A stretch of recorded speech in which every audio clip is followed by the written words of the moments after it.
अस्सलाम वालेकुम my YouTube family, आप सब कैसे हैं। मैं बिल्कुल ठीक हूँ, आप सब ठीक होंगे। आज हम बात करेंगे अपने शौहर से किस वक्त बात करें और किस तरह करें। तो देखें, फर्स्ट पॉइंट है, शौहर से बात करना हो तो वक्त देखना चाहिए और उनका मूड किस तरह का है देखकर बात करना है।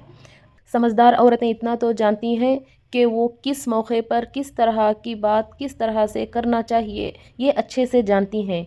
ये नहीं कि उन्हें किसी भी वक्त बात कर ले, जो भी भड़ास है दिल से निकाल ले, जो भी है वो मन में कह दे, इस तरह से नहीं।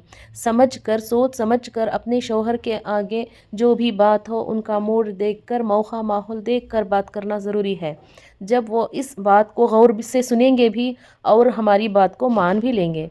तो अब अगर वो बिज़ी हो, कोई काम से बाहर से आए हुए हों, थके हुए हों, उनका मूड भी ठीक ना हो, तो वो बिल्कुल नहीं मानेंगे, चिड़चिड़ाहट सी आ जाएगी और वो हमारे दरमियान, मियाँ और बीवी के दोनों के दरमियान झगड़ा पैदा हो जाएगा।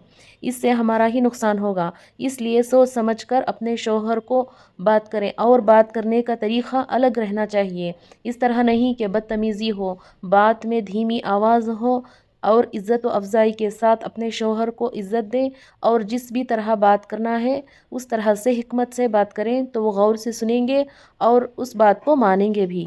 समझदार औरतें हमेशा ये चाहती हैं कि वो सब्र और तहम्मुल के साथ अपने शौहर को बात सुनाएं और वो ये चाहती हैं कि वो हर बात मुनासिब वक्त पर सुनाएं। तो अगर आप भी आज से अपने शौहर को अच्छा मूड देखकर और मुनासिब वक्त देखकर बात करेंगी ना, तो वो गौर से सुनेंगे, दिलचस्पी के साथ सुनेंगे। सेकेंड पॉइंट, गुड वर्ड्स, अच्छे अल्फाजों का इस्तेमाल करना। बाज़ ख़वातीन अपने सराउंडिंग में, अपने पड़ोसी में, कोई भी रिश्तेदारों में बाज़ ख़वातीन इस तरह से बात करती हैं कि जो मुंह में आए बोल देती हैं, बक देती हैं।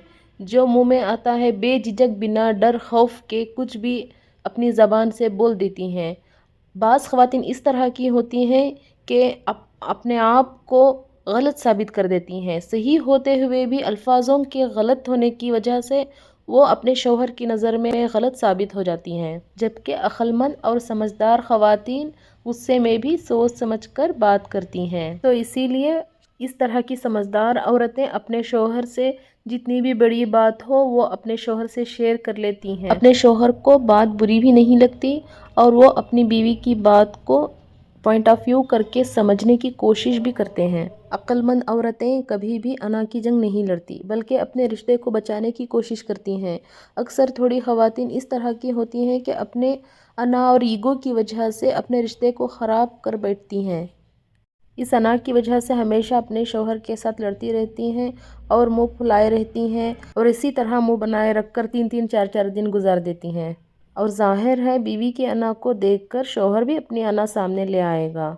अक्लमंद औरतें इस तरह से नहीं करती, बहस नहीं करती, इस तरह से ईगो नहीं करती, बल्कि वो समझदारी से अपने रिश्ते को बचाए रखती हैं और स्ट्रांग बनाती हैं। नेक्स्ट पॉइंट, अपने शौहर को तनकीद करना। बाज़ ख़वातीन इस तरह से कहती हैं कि आप मेरी बात सुनते ही नहीं, आपको मेरी बात सुनने में इंटरेस्ट ही नहीं है। इस तरह से आप उनसे तनकीद करेंगी तो वो कहाँ से सुनेंगे आपको। बल्कि उस जगह इस तरह की बात कहना चाहिए कि आप जब मेरी बात सुनेंगे तो मुझे अच्छा लगेगा, जब मैं आपसे कोई बात शेयर करूंगी तो मेरा मन हल्का हो जाएगा, तो आप उनकी तारीफ़ करें। इस तरह से आप उनकी तारीफ़ करेंगे तो वो खुश हो जाएंगे और फिर जब भी आप उनसे कोई भी बात करेंगी तो वो गौर से सुनेंगे, बड़ी दिलचस्पी के साथ सुनेंगे। तनकीद नहीं करना चाहिए, बल्कि उनका दिल टूट जाएगा और वो बेजार होकर कोई बात आपकी नहीं सुनेंगे। इसलिए तनकीद ना करें। नेक्स्ट पॉइंट, समझदार औरत सिर्फ अपनी बात सुनाती नहीं बल्कि अपने शौहर की बात सुनती भी है। ये देखें, अक्लमंद औरत हमेशा अपनी बात सिर्फ कहना ही नहीं बल्कि अपने शौहर की बात सुनना भी मुनासिब समझती हैं। सिर्फ सुनना ही नहीं होता, बल्कि सुनने का मतलब खामोश बैठना नहीं होता, बल्कि उनकी बात को सुनकर तवज्जो देना और इजहार भी करना ज़रूरी होता है।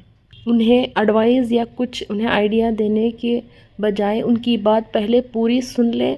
पूरी बात सुनने के बाद उन्हें दिल आज़ारी ना करें, बल्कि उन्हें अच्छे से समझाकर अच्छा एक मशवरा दें। नेक्स्ट पॉइंट, समझदार औरत अक्लमंदी से सब्र और खामोशी का फ़न रखती हैं। हर हमेशा गुस्सा करना, चिड़चिड़ाना ही मसले का हल नहीं होता। اکثر خاموش رہنے سے بلا وجہ لڑائی جھگڑے نہیں ہوتے۔ خاموش رہنا بہت فائدہ مند ہے اور نہ اچھا بدلہ اللہ اس کا دے گا۔ جب ہم صبر کریں گے اور خاموش رہیں گے تو لڑائی اور جھگڑے کا فساد نہیں ہوگا، ہماری ہی بھلائی ہوگی۔ تو اس طرح کا فن ہر عورت کو رکھنا چاہیے کہ وہ خاموش رہے اور ہمیشہ صبر کرے۔ انشاءاللہ نیکسٹ بلاگ میں ملیں گے۔ تھینک یو، اللہ حافظ، پلیز سبسکرائب مائی چینل۔